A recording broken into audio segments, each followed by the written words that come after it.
یہ آیات ساری جو ہے نا یہ فیمنسٹ خواتین کو پڑھانے والی آیات ہیں خاص طور پر. کیسے اللہ نے عورت کے حقوق کا خیال کیا ہے اور کیسے اللہ تعالیٰ نے مردوں کو تلقین کی ہے عورتوں پر رحم کرنے کی.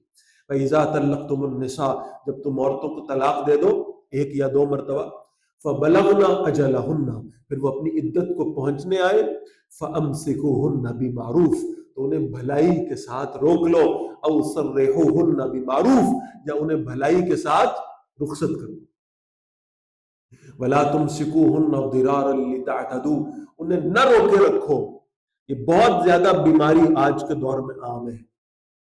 بلا وجہ طلاق دینے سے گریز کرتے ہیں, بلا وجہ وہ جو لیگل ڈاکیومنٹیشن ہے وہ پرووائڈ کرنے سے گریز کرتے ہیں. فرمایا انہیں تکلیف دینے کے لیے روک کر نہ رکھو تاکہ تم ان کے ساتھ زیادتی کر سکو.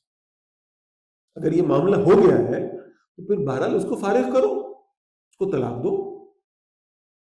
وَمَن يَفْعَلْ ذَلِكَ اور جس نے ایسا کیا اس عورت کو روک کے رکھا یا اس کو غیر شرعی طور پر رجوع کرنے پہ مجبور کیا فقد ظلم نفسه تو اس نے اپنی جان پر ظلم کیا.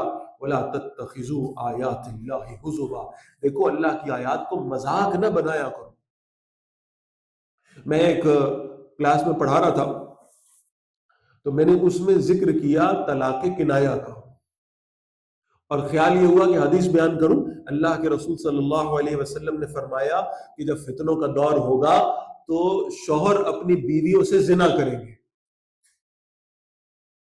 تو محدثین نے اس کی شرح میں لکھا ہے کہ بیویوں سے زنا کرنے کا مطلب یہ ہے کہ طلاق ہو چکی, یا تو انہیں پتہ ہی نہیں ہے کہ کنایتاً طلاق دے چکے اور یا یہ ہے کہ معلوم ہے تو صرف معاشرے میں اپنی عزت برقرار رکھنے کے لیے طلاق کے بعد بھی ایک دوسرے کے ساتھ رہ رہے ہیں.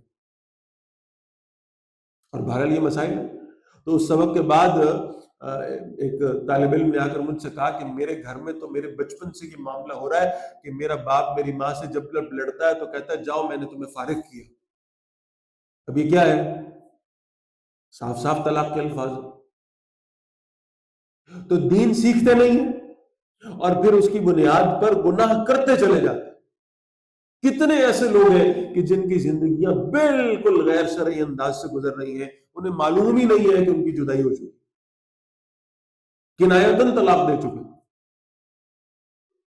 تو فرمایا یہ مذاق کی باتیں نہیں ہیں. ایسے ہی مذاق میں کسی کو طلاق دے دی, ایسے ہی کسی کو کوئی الفاظ کہہ دیے. اللہ کی آیات کو مذاق نہ بنایا کرو. وَاذْكُرُوا نِعْمَتَ اللَّهِ عَلَيْكُمْ اور یاد کرو اللہ کی نعمتیں جو تم پر ہیں. وَمَا أَنزَلَ عَلَيْكُمْ مِنَ الْكِتَابِ وَالْحِكْمَةِ اور وہ بھی یاد رکھو جو اللہ نے تم پر کتاب اور حکمت میں سے نازل کیا ہے. اللہ کے احکامات بالکل واضح ہیں. يَعِظُكُمْ بِهِ وہ تمہیں اس کے ساتھ نصیحت کر رہا ہے. وَاتَّقُوا اللَّهَ اللہ کی نافرمانی سے بچو. وَاعْلَمُوا اور جان لو أَنَّ اللَّهَ بِكُلِّ شَيْءٍ عَلِيمٌ کہ اللہ تعالیٰ ہر چیز کو خوب جاننے والے.